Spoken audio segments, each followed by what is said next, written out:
So I think more or less we will be on the same place where we would be in square one again.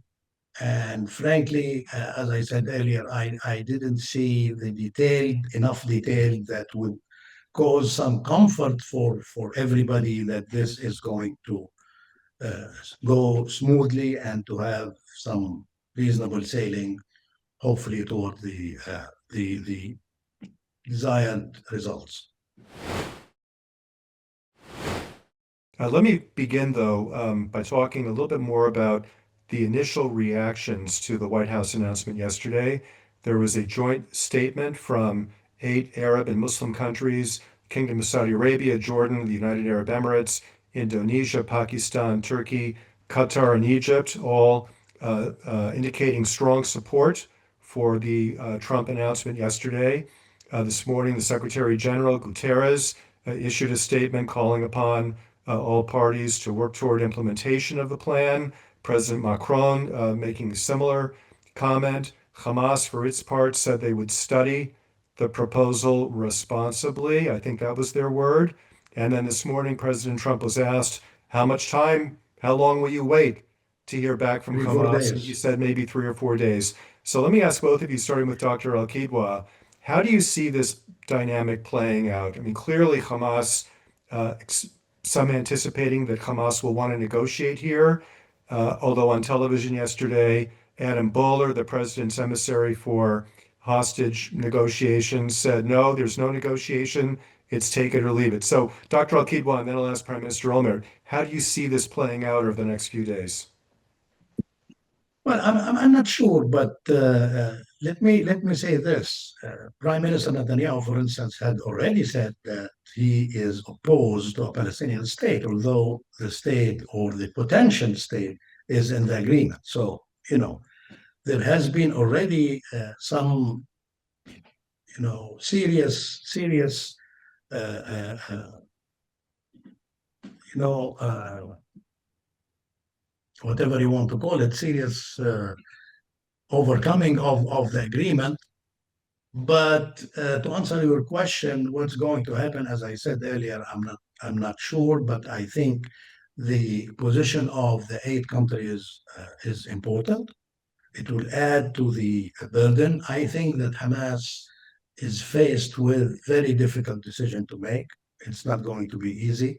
But if I am to bet, I don't think that they will agree to hand over all hostages without first having some kind of guaranteed withdrawal, Israeli withdrawal from Gaza Strip. So I think more or less we will be on the same place where we would be in square one again.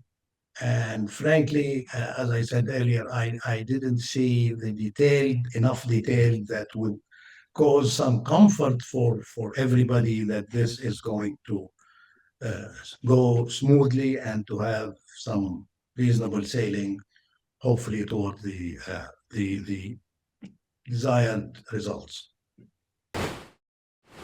Hi, I'm Pat Morrison, one of the hosts of America at a Crossroads. If you like this video, don't just watch.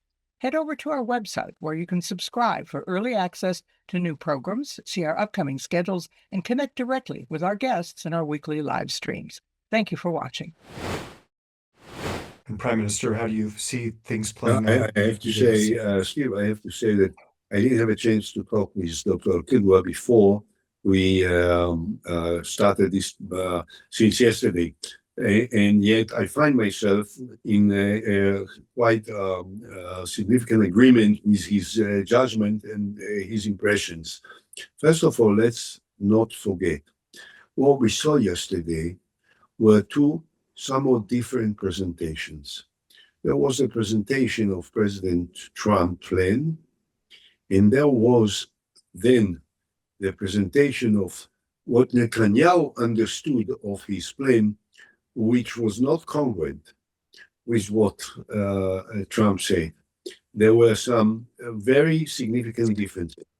One which was mentioned by Dr. Al-Kidwa, which is the heart of our initiative about a 2-state solution, Palestinian state. This is something that Netanyahu, in the most decisive and explicit manner deny the options of and the future of and whatever. And yet it is mentioned in the Trump presentation as an option.